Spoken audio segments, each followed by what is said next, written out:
They say your family knows you best. That may be true, but what they do with that knowledge, that's a different story. Christmas morning. My family always did it big, tree lit up like Times Square. Cinnamon rolls in the oven. Dad already humming Bing Crosby. I was perched on the carpet, cross-legged, a steaming mug of cocoa in my hands, trying to shake the feeling that this year would be just like the last. And it was. My brother Ethan, golden boy, future diplomat, LinkedIn since high school, ripped open an envelope with an airline logo shining like a Medal of Honor. Paris. Or maybe Lisbon. Whatever. Another city to expand his global network, as Mom puts it. I smiled and clapped, same as always. Practiced, polite. Then it was my turn. A soft package. I already knew. It was the kind of gift that weighed almost nothing, but carried the force of an insult. A paperback, title in bold, How to Grow Up. The cover featured a cartoon man clutching a slushie and wearing pajama pants in a grocery aisle. Subtext: Stop being a child in an adult body. There was no wink, no joke, just Mom chirping. I thought of you when I saw it. Like that somehow made it better. I laughed softly. That dry, neutral laugh you give when you're out of reactions. I held the book up for a moment, then gently placed it beside me. Ethan was already FaceTiming his friend from grad school. My parents were toasting over spiced wine. No one noticed the look on my face, except Lily, my niece, 5 years old, sitting next to me in a tutu, elbow deep in wrapping paper. She whispered, "Uncle Sam, your book looks boring." I looked at her, smiled for real this time, and said, "It is. People romanticize living above a bakery. The smell of fresh bread, the morning bustle, the charm. They don't talk about how the scent clings to your clothes or how 4:00 a.m. deliveries become your alarm clock. Still, I loved my little flat. It was mine, quiet, warm, and honest. I worked at a local preschool down the block. Some days were chaos dipped in glitter glue, but I loved it. Kids don't fake it. If they're mad, if they love you, they'll try to marry you with a pipe cleaner ring. It's the only place I feel like I'm enough without having to explain myself. My parents didn't see it that way. To them, I was. Sweet, helpful, nice. Like a reliable sponge they could squeeze when needed, but not someone you brag about. I wasn't Ethan. He had the job, the partner, the photos on the mantle. I had finger paint under my nails and 24 tiny humans who called me Mr. Sam. And then there was Lily. Every Saturday, without fail, I watched her. Free of charge, of course. My weekends, once filled with puppet shows and balloon animals, now belonged to her naps, snacks, and tantrums. Not that I minded her. I adored that kid. But let's be clear, adoring someone and being expected to raise them are different things. I once mentioned maybe charging a little or setting boundaries. My mom blinked like I'd just suggested abandoning a puppy in the rain. "Sam, family helps family." I wanted to reply, "Yeah, then why does only one of us seem to be helping?" But I didn't. I nodded, took Lily's backpack, smiled. I had perfected the art of smiling. That's what people like me do when they're being used. We smile, so no one calls us ungrateful. New Year's Eve came and went without fanfare.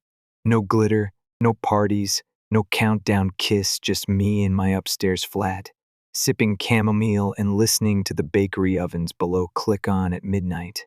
I had written the message 3 times before I sent it.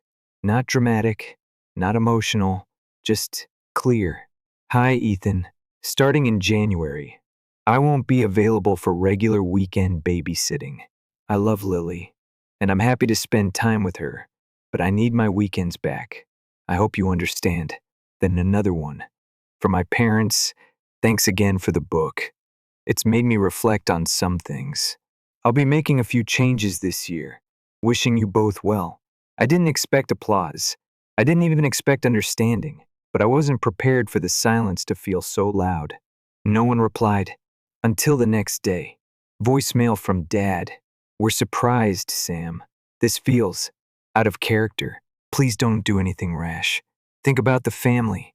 Out of character. As if I had suddenly morphed into a stranger because I stopped giving up my time for free. As if being quiet, helpful, dependable meant I had signed a lifelong contract to stay that way. The truth? I didn't change. I just stopped pretending it was okay. The backlash came in waves. First, passive-aggressive texts from Ethan, so I guess I'm on my own now. Good to know. Lily keeps asking where you are.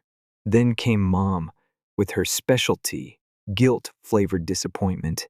I'm just worried about you, sweetheart. This coldness, it's not like you. Funny how when you set a boundary, people mistake it for an attack. But I held my ground. I went to the zoo alone. Ate cotton candy. Watched penguins waddle. Laughed like really laughed. When a toddler threw their hat into the seal tank and shouted, "It's their birthday now." No one needed me that day. No one handed me a diaper bag. No one said, "Be a good boy and just help out, won't you?" And that silence, it felt like air. But peace never lasts long in families like mine. One Monday morning, I walked into work to find 3 missed calls from Dad and a voice message that started with, "We need to talk. There's been a misunderstanding." Apparently, Ethan and Noah had hired a teenage sitter for Lily. She canceled last minute, desperate not to miss a networking mixer, of course. They left Lily with Noah's cousin, a man who thought childcare meant screen time and whipped cream straight from the can. Lily came home sticky, undiapered, and loudly proclaiming, "Screw this." My parents were livid, not at them, at me. "If you had just helped like usual, none of this would have happened," Mom said on speakerphone. "Ethan's under so much pressure. He doesn't need this stress." Stress? I stared at my phone. My tea went cold. My pulse stayed level. I didn't reply. Not that day. Not the next. When I did answer Ethan's next call, it wasn't because I wanted to talk. It was because I wanted to end the talking. He launched right in. "You stopped sending the tuition money too? Are you behind or something?" "I'm not behind," I said calmly. "I just stopped." Silence. "You what?" "I stopped. I've covered your visa fees, your conferences, your trips for years. I'm not your sponsor, Ethan. I'm your brother." Another pause. "This is about the book, isn't it?" I almost said yes. That would have been easier. But the truth? The book was just the match. The resentment was the forest. "No," I said. "It's about everything. How I'm only valuable when I'm giving. How you all mock my job but rely on it. How you call me childish but expect me to raise your kid. You're being dramatic." There it was. The kill switch. He used it when we were kids. When I cried after he deleted the only video of me winning the school talent show. When I told him I didn't want to keep paying for his yoga retreat symposiums. "I'm not your nanny," I said softly. "And I'm done being your second wallet." He hung up. The escalation came next. My mom showed up at my school unannounced. She didn't look angry. That would have been easier. No, she looked concerned. "We just want what's best for you," she said in the hallway outside my classroom, eyes drifting to the artwork taped to the walls. "You're not a teenager anymore, Sam." I glanced down at the glitter on my pants. "You know what's funny?" I said. "Every day I teach my students their feelings matter, that it's okay to say no, that boundaries are healthy." She blinked. "And I mean it, even with a puppet dragon on my hand. This isn't about puppets, Sam. It's about family." "No," I said, voice quiet but steady. "It's about control, and I'm done giving it." I walked back into my classroom. Snack time was sacred, and the kids never judged me for not buying plane tickets to Geneva. 3 weeks of silence. No calls, no texts, just a wide, empty space where obligation used to live. And you know what? It was beautiful, until it wasn't. I didn't get invited to Lily's birthday party. Not directly, anyway. I found out the same way most people find out they've been benched by their own family Facebook. There she was, Lily, in a bouncy castle, holding a 2-tier cake shaped like a unicorn. Ethan and Noah stood beside her in matching pastel sweaters, smiles too wide to be real. The caption read, "Some families are born, others show up." I wasn't tagged. No one from my side of the family was. And yet, I recognized the backdrop, a rental hall I used to book for puppet shows. I sat with it. Not just the post, but the message behind it. It wasn't a party. It was a statement. I was being replaced deliberately, publicly, and with sugar-frosted optics. That night, I didn't cry. I didn't rage. I booked a space. A tiny community center room just outside town. I pulled down my old costume bins, fairy wings, foam swords, paintbrush capes, and sent a message to one person, Lily. Well, technically Ethan. I kept it simple. Hey, just confirming for Saturday. Same time as last year. Hope she's still into glitter. He replied, sure. Just keep it low-key. No need to go overboard. Famous last words. The room was pure chaos in the best way. Lily arrived in a gray sweater and left wearing 3 paper crowns, glitter shoes, and face paint that made her look like a magical raccoon. We made wand crafts. We danced to bubble machine music. I did a full puppet show about a dragon who learns the power of saying no. At one point, she threw her arms around me and whispered, "Best birthday ever." My chest cracked open like a geode. Not because she said it, but because I knew she meant it. There was no guest list, no photographers, no prestige. Just joy. Real, sticky-fingered, unfiltered joy. I didn't post about it. I didn't need to. Lily did. Or rather, she shouted about it to her daycare teacher, reenacted it at nap time, and sent a voice note to Ethan's phone that said, "Fairy party. Not boring party. Sparkle dragon." My laugh was in the background, barely audible, but apparently loud enough. It started with a text from Ethan. She's confused. She keeps talking about your party like it was the real one. This isn't helpful. Then Mom, we've worked so hard to give her stability. Undermining that with glitter and chaos is not okay. Not okay? I hosted a puppet show, not a revolution. But to them, I'd declared war. A few days later, I was called into the preschool director's office. Someone unnamed but obvious had contacted the school, asking if any children had been taken from the premises without proper authorization. They were fishing, digging for a scandal that didn't exist. I pulled out my phone and calmly showed the text history. Same drop-off as last year? Fine. Just send me the address. We'll be there at 11. Thanks again. Everything was in writing. Everything was consented to. Still, whispers swirled. Parents grew curious.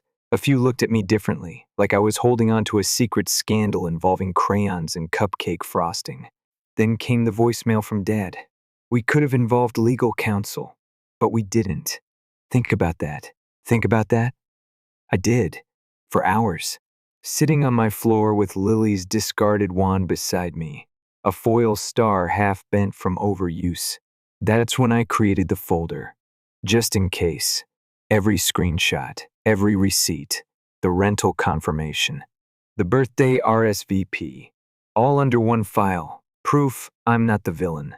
The first sent one final email. Hi, Ethan. I've attached records confirming your written approval for Lily's birthday event. If this harassment continues or impacts my employment further, I'll be seeking legal advice. I love Lily, but I won't allow my name to be dragged through mud for doing something you asked me to do. Sam, he didn't reply, but Mom did. This is family, not court.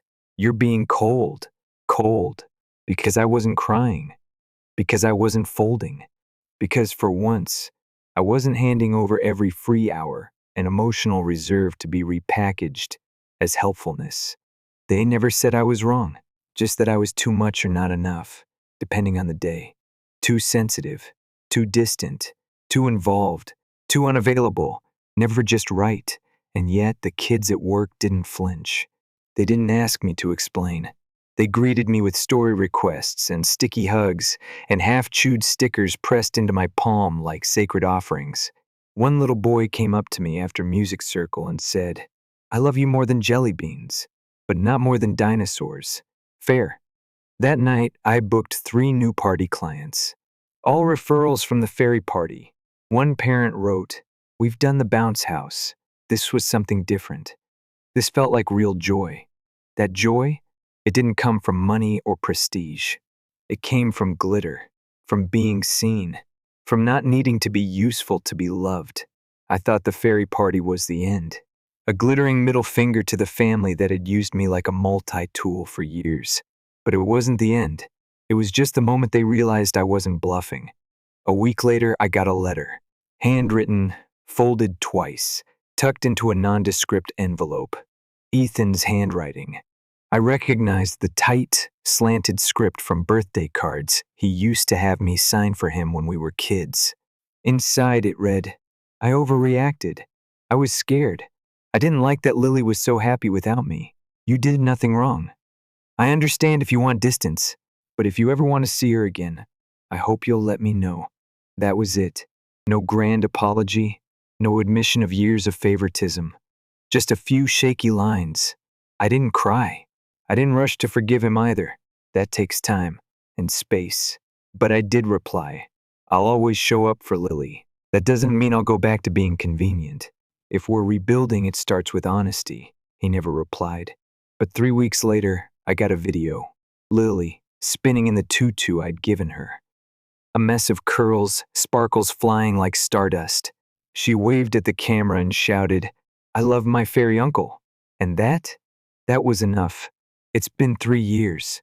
Lily's 5 now. Wildly imaginative, endlessly curious, and currently convinced she's half unicorn. I see her regularly school events, puppet workshops, weekend crafts. Ethan doesn't love it. Noah even less so, but they let it happen. Because Lily insists.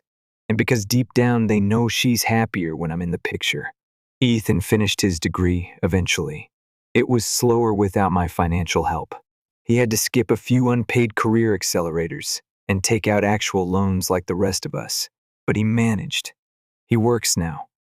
Not in Paris or Geneva. Not in international relations or diplomatic fast tracks. He's in project coordination for a mid-sized nonprofit. It's not glossy, but it's real. And for once, he doesn't talk about it like he's auditioning for a LinkedIn testimonial. As for my parents, we keep contact minimal. Birthday texts, holiday forwarding chains. Occasionally, Mom sends a photo of a recipe she thinks I might like. No apologies. Just that awkward, echoey silence that replaces old habits when no one wants to be the first to say I'm sorry. They still think I overreacted, but I didn't. I just acted. And that, to them, was shocking. They thought kindness came with a contract. That being the sweet one meant I'd always say yes. That being soft meant being weak. What they didn't realize is, softness is not the opposite of strength. It's the source of it. I run a small business now, creative workshops for kids, birthday parties, storytime puppetry, weekend imagination labs. There's a 2-month wait list. I've been asked to speak at early childhood education conferences. One of my puppet characters, Captain Naptime, went mildly viral on TikTok after a sleepy toddler refused to leave his lap. I hired my first part-time assistant last spring. Her name is Bree. She's better at balloon animals than I'll ever be. And she says things like, "You know you're booked solid through June, right?" Like it's a miracle. Sometimes when I'm packing up after a workshop and I find a sticker on my sleeve or glitter in my beard, I catch myself smiling. Not for anyone else, just me.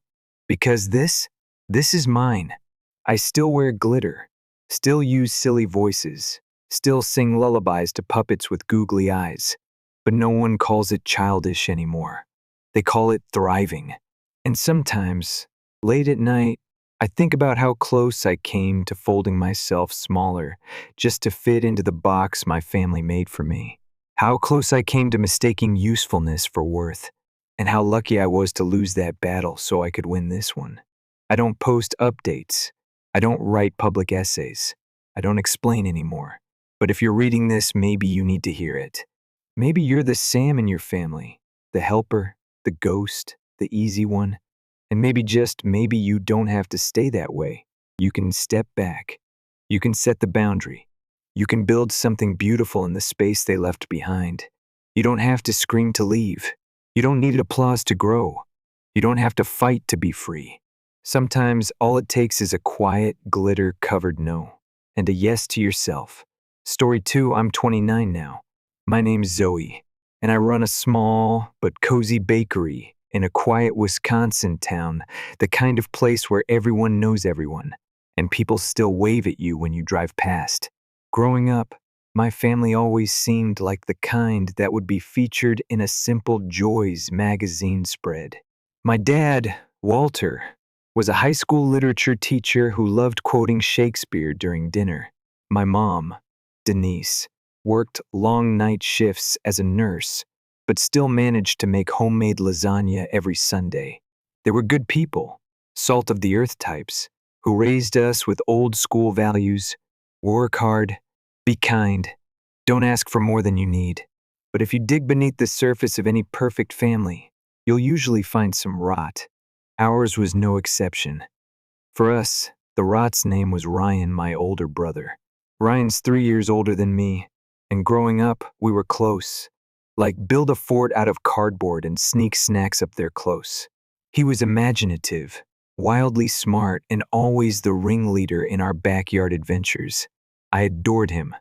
But everything started shifting the moment he hit high school. Ryan didn't just excel, he soared. Honors societies, mathletes, debate tournaments. Every time he came home with a ribbon, my parents acted like he'd invented electricity. Me?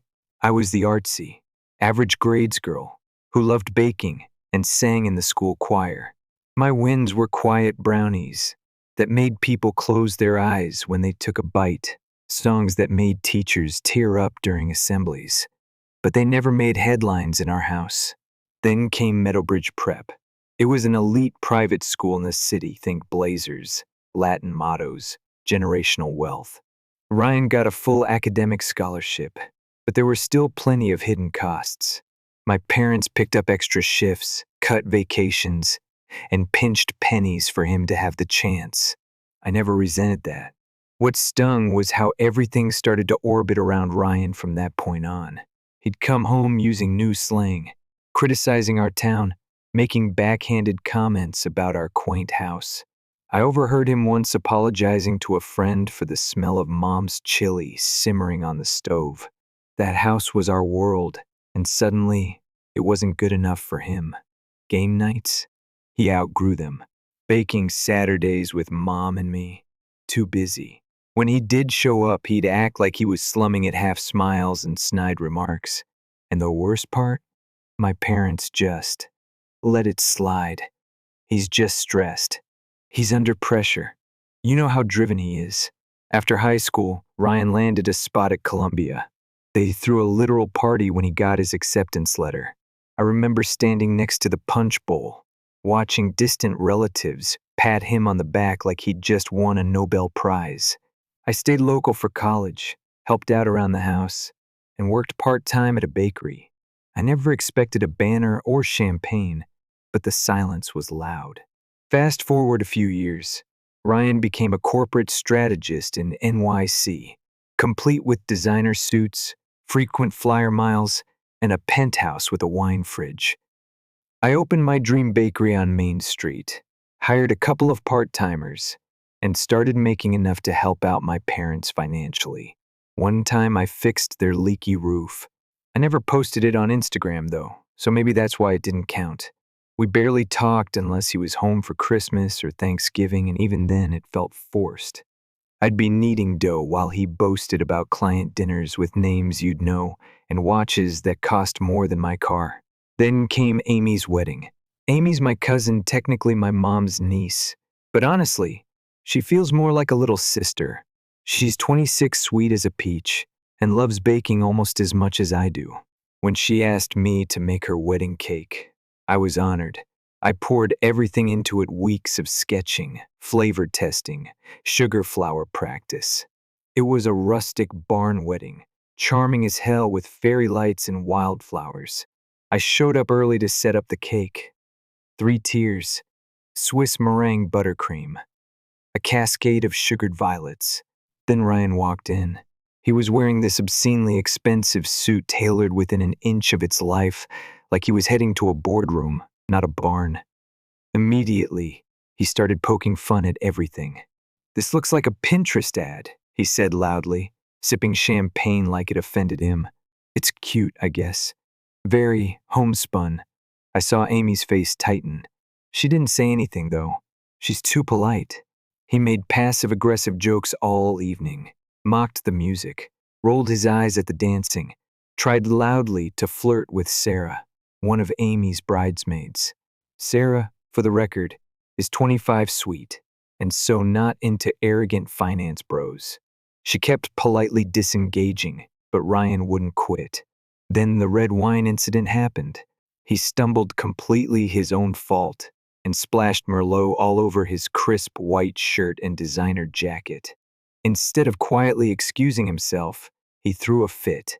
Loud complaints about this being Armani, demanding napkins, acting like someone had vandalized the Mona Lisa.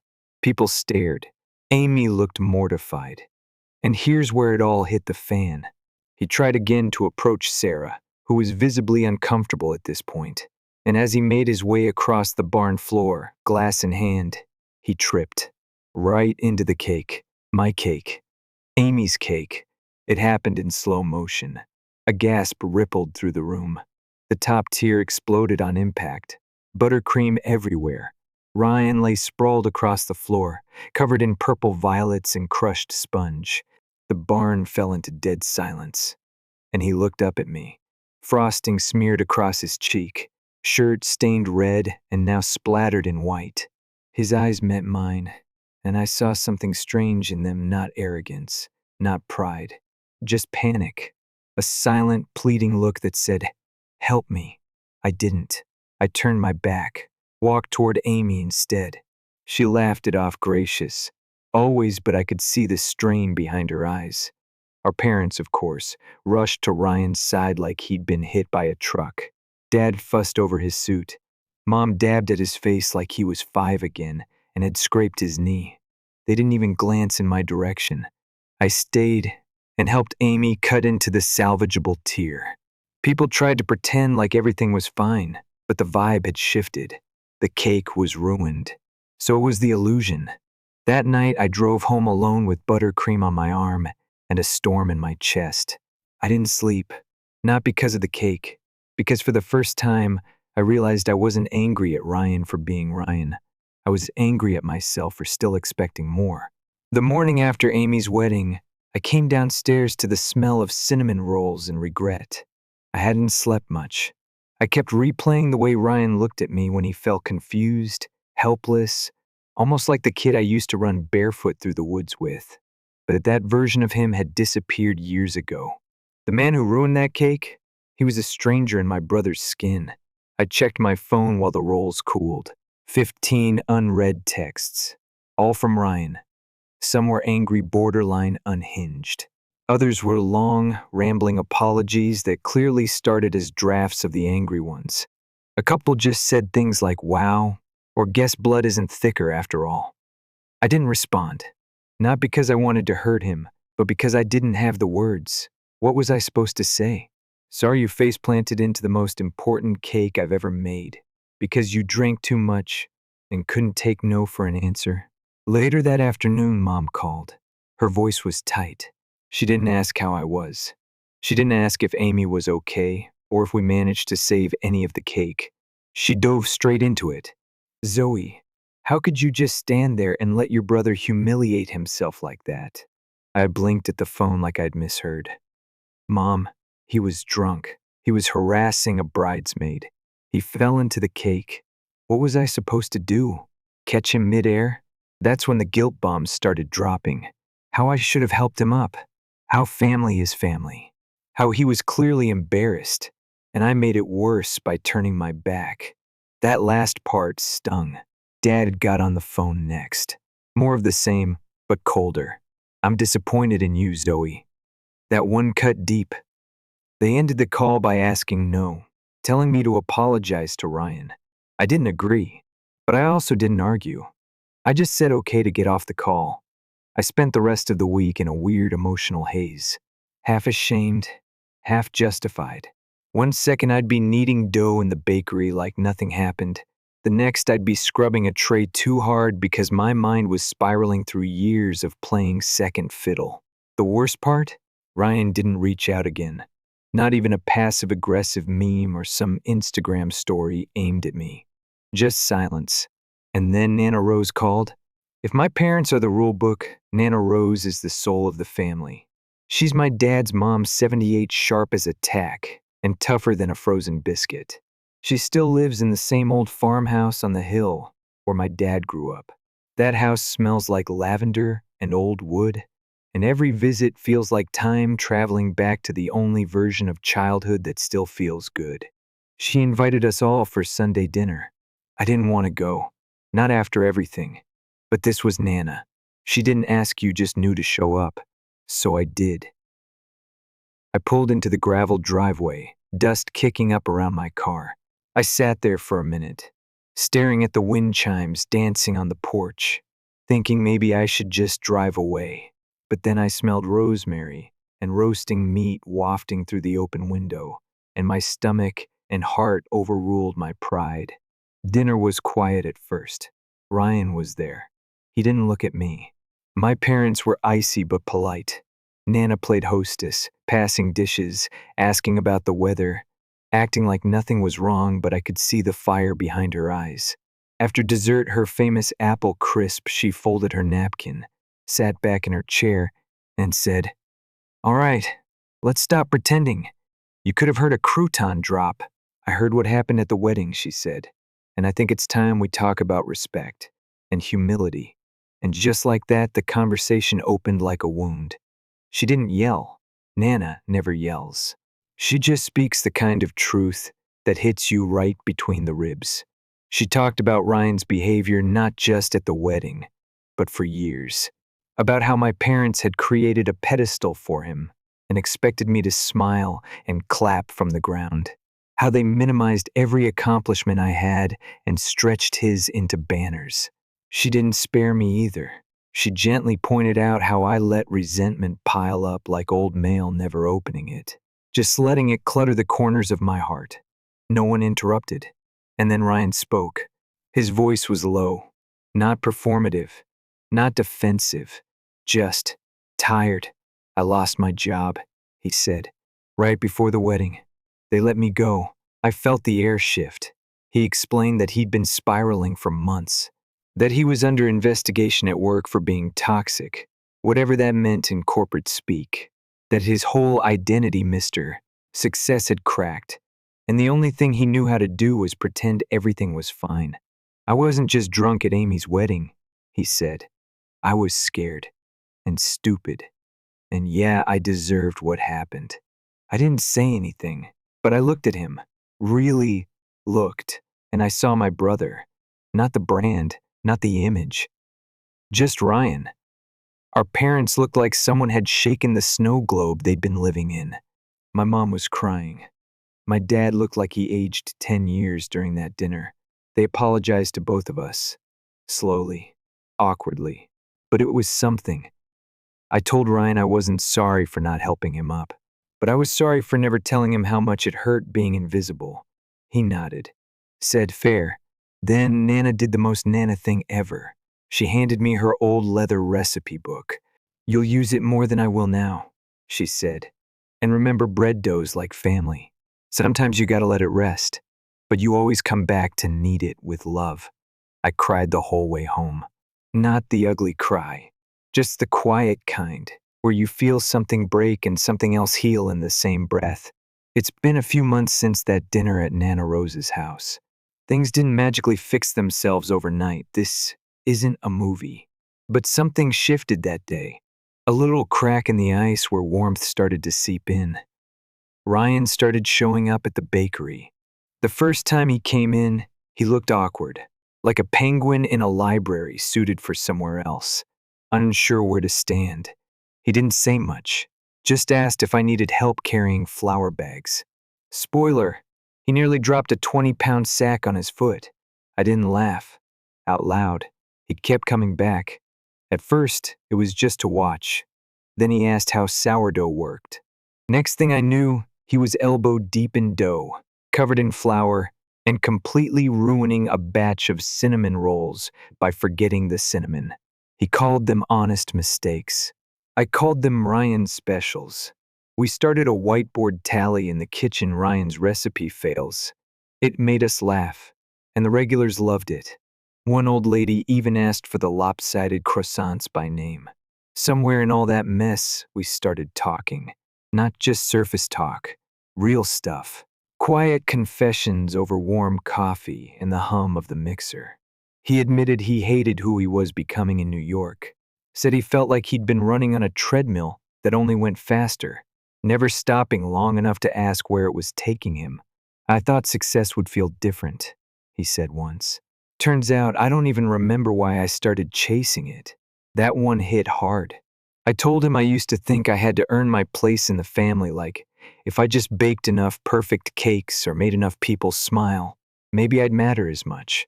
He looked at me like I'd just said the most heartbreaking thing in the world. Then he said something that surprised me. I was jealous of you. I blinked. Me? Jealous of what? Of how grounded you are, he said. You built something real. You stayed. You know who you are. It felt like hearing the wind apologize to the tree for blowing so hard. From there, things kept changing. Slowly, but surely. We started a tradition: Sunday brunches.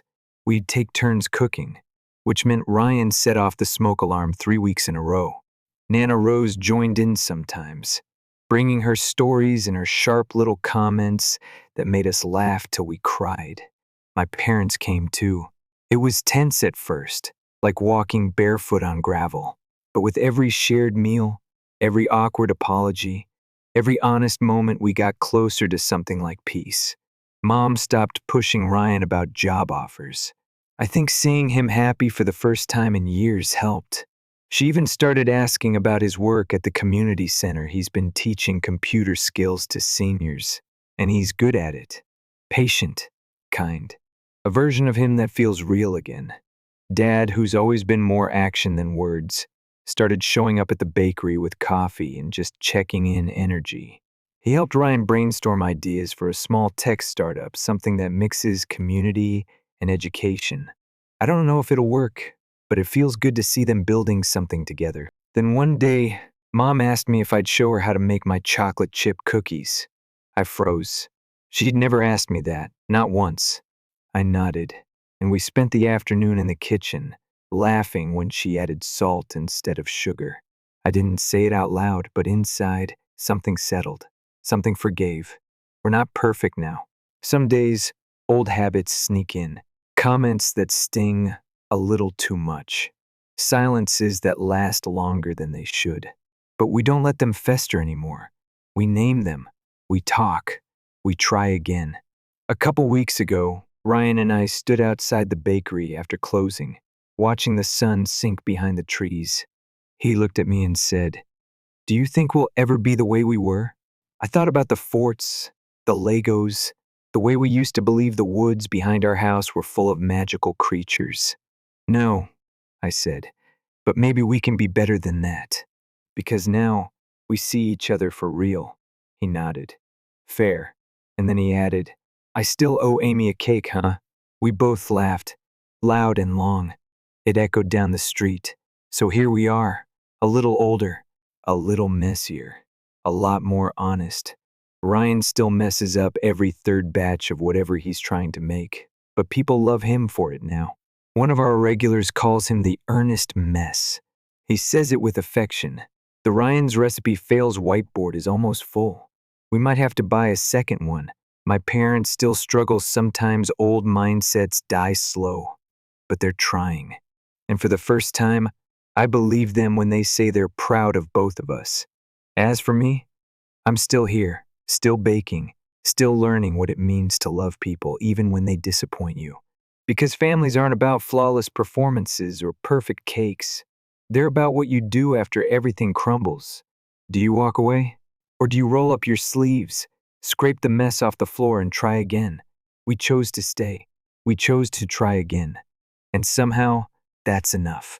Story 3. If you're reading this, I'm probably somewhere in Greece, sipping overpriced wine with my brand new husband, watching the chaos we left behind unravel. Posting this under a throwaway because my husband, the Reddit fiend in our house, begged me to share the story, but didn't want it traced back to his main account. Fair enough. It's my family drama after all. Let's rewind. I'm Callie, 27. I just got married to my husband Nate, who's 29, has the spine of a Greek god and the patience of a kindergarten teacher. Meanwhile, my family, well, where do I even start? I have one sibling, my older sister, Brianna, let's call her Bree. She's 28, still lives at home, and has been treated like royalty since birth. Golden child doesn't even begin to cover it. Me, I was the family scapegoat, the extra, the oops baby. Bree was the kind of kid who could burn down the kitchen and be called creative. If I spilled a glass of water, reckless and careless. It's always been like that. Growing up, if Bree wanted chocolate cake for my birthday, that's what we had. If I complained, I was ungrateful. When we went on vacations, they revolved around her interests. Museums and food tours for me? Not a chance. But sure, let's go to the spa, because Bree has been really stressed lately. She was the queen bee, and I was the court jester. At school, things were different. I actually had friends. I was outgoing. Bree didn't. She was cold and rude, and people avoided her. Naturally, this made my life hell at home.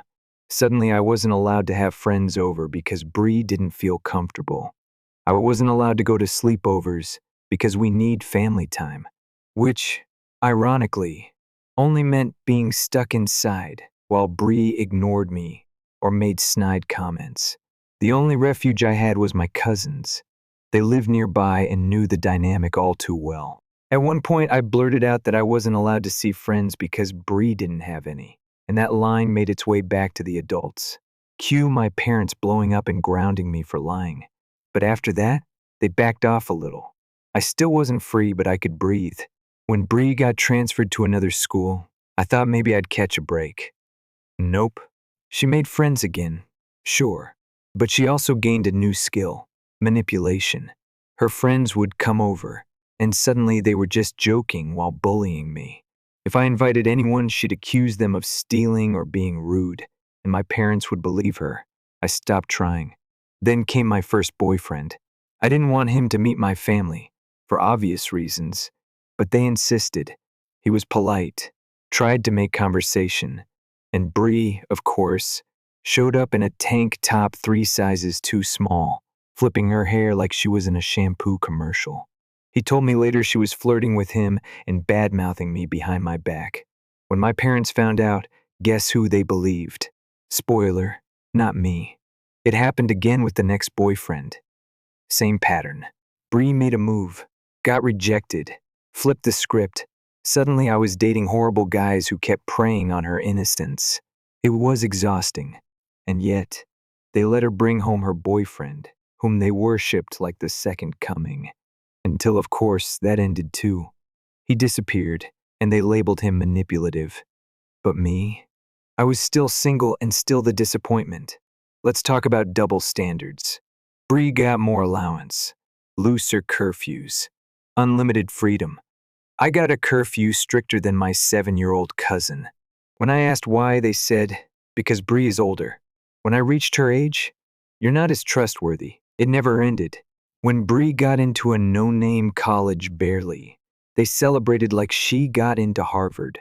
No scholarship, no impressive grades, just vibes.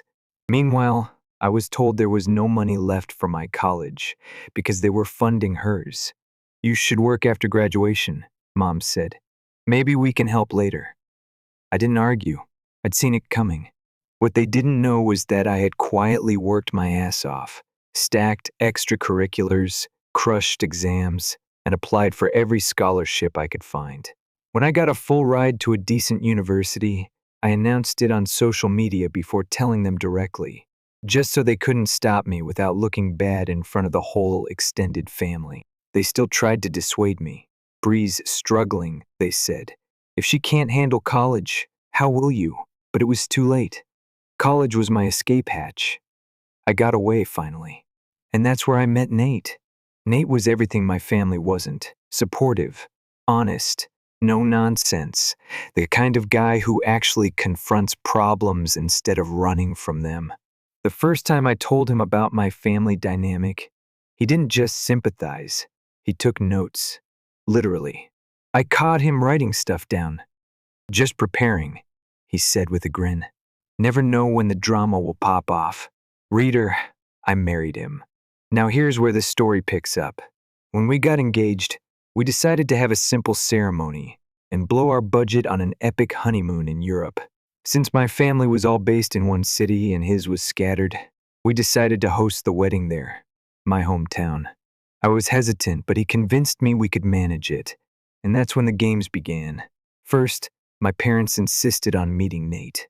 Against my better judgment, I agreed, but only if I was in the room the whole time. Nate, ever the chaos agent, said no. He'd go alone. He wanted to see what they were capable of without me as a buffer. What did he came back with? Buckle up. Nate walked in, expecting some light passive aggression or a brief flirt attempt. What he got was a full-blown proposal. They'd pay for the wedding if Bree could walk down the aisle first, in a wedding dress. At my wedding, yes, you read that right. Their logic? It was unfair for the younger sister to marry first, so Bree should at least pretend to get married at my wedding. She'd wear a dress, get pictures, maybe even have her own cake. It was just for the symbolism. Nate, bless this man, smiled, nodded, and left. When he told me, I was stunned, like actually frozen. A part of me, the little girl still waiting for her parents to do the right thing, had believed they'd never go that far. But here we were. So we planned. What started as a petty revenge idea quickly turned into a full-blown operation. Fake addresses, secret guest lists, coordinated bridesmaids, security detail. We plotted with the glee of people who'd been wronged for far too long. And best of all, we let them think they'd won. Once Nate and I agreed we were going full spy thriller with this, it honestly became fun, like disturbingly fun.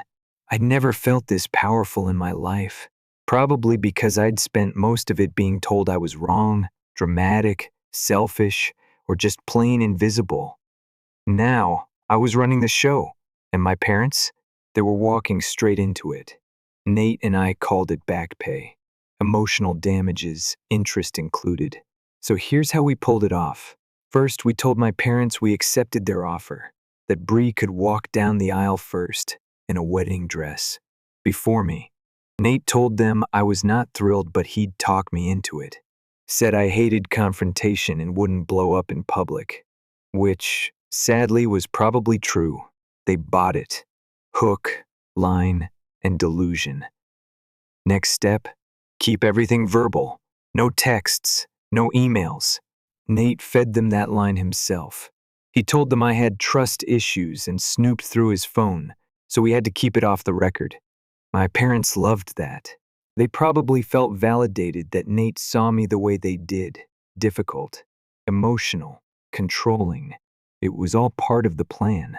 Over the next few months, we staged every interaction like a scene from a movie.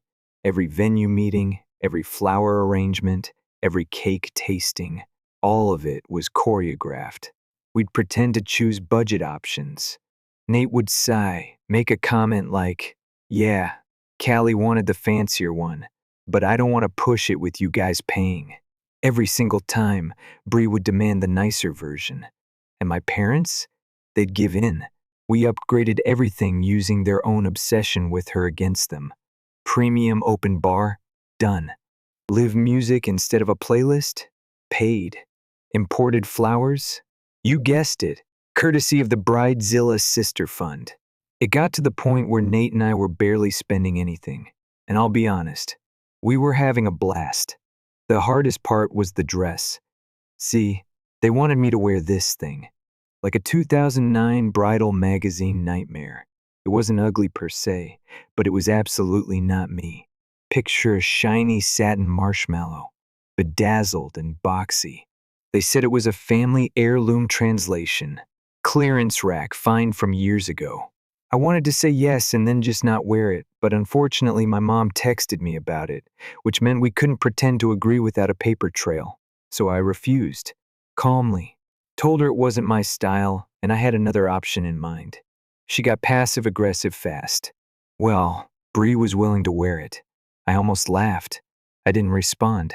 That's when Nate stepped in. He went over and pretended to talk me down. Said I was being emotional and he'd do what he could. Bree never wanted to miss an opportunity to stir the pot. Even suggested accidentally damaging my real dress so I'd be forced to wear the ugly one. Nate told me that part with an actual sparkle in his eye. They're digging their own graves, he said. I'm just handing them the shovel. Oh, and yes, Bree did try to flirt with him. More than once. One time she cornered him in the kitchen and asked if he was sure he wanted to marry me, because I was kind of intense. He played it perfectly. Looked flustered, said it was complicated, and left. She thought she was winning. Meanwhile, we were lining up security. Not some massive detail, just one trained guy who could pass as staff. His only job? Don't let Bree in. No matter what. Nate showed him her picture, gave him a generous tip up front, and promised another if he stuck to the plan. He was all in. We kept the rest of the team small, 2 bridesmaids, one of Nate's friends, and my best friend Liv, who was more than happy to play decoy. She wasn't part of the wedding party, which was key. If anyone saw one of them on their phone during the ceremony, it'd raise eyebrows. But Liv? She could text and update us discreetly. As the day got closer, I'll admit, I started second-guessing everything. What if we were being too petty? What if it backfired? What if my dad made a scene? Nate never wavered. Let them show who they really are, he said. We'll just be ready when they do. Then came the big day. The venue we gave my family wasn't the real one. We rented a smaller decoy space across town and told them the ceremony would be held there. It was more convenient, we said. More parking. They didn't ask questions. They were too focused on the timeline. See, their plan was simple. Bree would show up right as the bridal march started. That way, I'd be waiting to walk out, unaware she was already in the aisle. Guests would see her first, take pictures, and by the time I realized it, it'd be too late to stop. Except, that's not what happened. Here's what actually went down. Guests arrived at the real venue. My family was among the last to show, which we expected. Our security stood near the entrance, clipboard in hand, checking names. To everyone else, she looked like a wedding coordinator. To us, she was the gatekeeper. Once my parents were seated, our security detail shifted positions. Still subtle, but more obvious. Just in time. I was upstairs with my bridesmaids, dressed pristine, bouquet in hand, heart pounding. Liv texted Bree's 5 minutes out. Your dad just stood up. Showtime. That was the signal. Our plan called for my bridesmaids to follow my dad's cue, which they did. They walked down the aisle without checking with me, just like we expected. Then my dad moved into position, ready to escort Bree in. The music started, and that's when I walked out, alone, in my real dress, head held high. The room went silent for a beat. My dad turned and saw me, confusion all over his face. He looked behind me like Bree would be there too, but nope, just me. He muttered something and walked off. That's when my friend Liv, God bless her, stood up and shouted, "Wait, what? What did he mean it's not supposed to be you?" Whispers started instantly. A few gasps. Someone's phone went up. I didn't flinch. I just kept walking. My father vanished. My mother followed soon after. And outside? According to Liv and our security guy, Bree had just shown up. In a full wedding gown. White tulle. Hair curled. Makeup done. Ready for her moment. Only, she couldn't get in. Security stopped her at the entrance. Told her, Sorry, there's already a bride in this wedding. You must be at the wrong venue. I wish I could have seen her face. Apparently, she freaked. My dad tried to pull rank. My mom yelled. Bree cried. Security stood firm. Meanwhile, inside, the ceremony went on. Nate met me at the altar with the calmest damn smile I've ever seen. You look incredible, he whispered. And they just started losing their minds outside. We exchanged vows. We kissed. We partied. It wasn't until later that I learned what went down outside. Bree had a full meltdown in the parking lot. Screamed, cried, accused Nate of lying. My dad tried to storm in and was escorted off the property. Guests kept coming in and out, bringing the gossip with them. Some people left. Others stayed but gave us side eyes. A few even apologized quietly. I didn't know your family was like that. I smiled, thanked them, and moved on. Nate's favorite moment? When Bree shouted that Nate had led her on, and someone asked, Wait, are you saying you thought the groom was marrying you? Iconic. After the cake and dancing, Nate pulled me aside. Want to know what your sister texted me? He said, pulling out his phone. He'd blocked her, but not before screenshotting the whole thing. She called him a traitor, a liar, a snake, claimed he broke her heart, said I'd regret marrying him because he was fake, suggested he was probably in love with her but too scared to admit it. We laughed for a solid 5 minutes. Then Nate posted the screenshots, along with some of her nastier messages to me, in our extended family group chat. He even added a note. Please respect our honeymoon time and do not share our location. Bree has a history of showing up uninvited to things that don't involve her. I haven't heard from them since. The morning after the wedding felt quiet, not just physically, but deep in my chest. I expected to feel some kind of adrenaline crash, or maybe guilt. But what I felt instead was peace, the kind of silence that only follows after a storm clears the air. I woke up next to Nate, sun peeking through the curtains, and he just looked at me and said, We did it. We really did. We got married, and they didn't ruin it. Later, at the airport, Nate checked our flight one more time, just to be sure my parents hadn't pulled some last-minute sabotage. They'd tried to pay for the tickets at one point, probably to say later they funded our honeymoon, but we refused.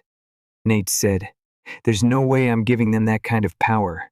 If they cancel the flight, I'll end up on the no-fly list for what I'd do next. Smart man. We took off that afternoon. First stop, Paris. And while we were walking the Seine, my phone buzzed. It was Bree. The message was unhinged, no punctuation, random caps. She accused me of setting her up, of stealing her moment, of turning the whole family against her. She said Nate had used her feelings and played mind games for months. Then she threw in a line about how I better hope Nate didn't cheat on me, because men who flirt with sisters never stay loyal, right? Nate grabbed my phone, took a screenshot, and sent it to the family group chat with a nice little caption, just in case anyone was wondering why we blocked them. This is from Bree. Enjoy. Then he added another screenshot. Her earlier texts trying to flirt with him. Oh yeah, those existed. She wasn't exactly subtle. One even had her in a towel saying she accidentally FaceTimed while getting ready for bed. Nate never replied. Just archived it. Cue the explosion. Uncles, aunts, cousins, even some family friends all chimed in. My Aunt Denise was the first to say it outright. I can't believe Bree would try to hijack Callie's wedding. Disgusting behavior. My mom jumped in and tried to do damage control. This is a private family matter. Please don't judge without knowing everything. To which Nate responded, I'm happy to share the recording of our first meeting, where you and your husband suggested Bree walk down the aisle in a wedding dress. At our wedding, before Callie. Silence. My dad didn't reply, but a few hours later, we got a string of missed calls, all from my parents' landline. Then came texts, carefully worded now, clearly worried about more screenshots. Callie, we didn't mean for things to escalate like this. We just wanted Bree to feel included. You know how emotional she gets. Ah, yes. Bree's emotions, the center of our entire family's universe. I didn't respond, not because I was being petty, but because I didn't need to anymore. For the first time in my life, I wasn't waiting on them to see me. I wasn't craving their approval. I wasn't holding my breath for an apology that was never going to come. They made their choices, and I finally made mine. We stayed offline the rest of the honeymoon. I turned off all notifications. Nate did the same. For 2 weeks, we lived out of backpacks, ate food that didn't come from a microwave, and slept in sunlit rooms we didn't have to sneak into. We danced in Lisbon, got sunburned in Santorini, missed trains, got caught in the rain, and we laughed hard, so much. It was the happiest I've ever been. When we got back, the silence was still there. Not awkward, not threatening, just quiet. My parents didn't try again, not directly, but a few family members did reach out. My cousin Jenna messaged me. I didn't know how bad it was. I thought you were exaggerating. I'm sorry. Another cousin told me they heard my mom was saying I'd gone off the deep end and that Nate had brainwashed me. Classic move, blame the husband. God forbid I just finally stood up for myself. Then came the letter, handwritten, from my mom, delivered by mail, 4 pages long. She wrote about how hard it was raising 2 daughters, how Bree struggled emotionally and needed more attention, how she wished I could see things from their perspective. She said she never meant to hurt me, that I'd always been so strong, and they just thought I didn't need as much support. And there it was, the lie at the center of everything. They assumed I was okay because I didn't cry loud enough, because I didn't throw tantrums, because I didn't scream at them like Bree did when she didn't get her way. But I did hurt. I hurt quietly, silently, for years. And now, I was done. I didn't reply to the letter. I didn't tear it up either. I just folded it, slipped it into a drawer, and walked away. Some wounds don't need closure. They just need distance. These days, Nate and I are settled into our new apartment. We've got a shared calendar, a plant we're trying not to kill, and matching slippers we bought as a joke that we now wear unironically. Sometimes, I still get a pang, a flicker of grief for the parents I never really had, for the sister I wish I could have grown up with. But then I look at the life we're building, the peace I never thought I'd feel, and it's enough. More than enough. One night, a few weeks ago, Nate and I were watching a movie when he paused it suddenly. He looked at me and said, I was thinking, what if we actually send your sister a thank you card? I blinked. For what? He grinned. For showing everyone exactly who she was. So we didn't have to. I laughed so hard I cried. We never sent the card, but I kind of wish we had. Maybe one day. Until then, I'm just grateful for Nate, for our peace, for the wedding we fought for, and most of all, for finally choosing myself, even when my own family wouldn't. They say blood is thicker than water. But I've learned this. The people who protect your joy, honor your boundaries, and cheer when you rise, that's your real family. And I'm finally home.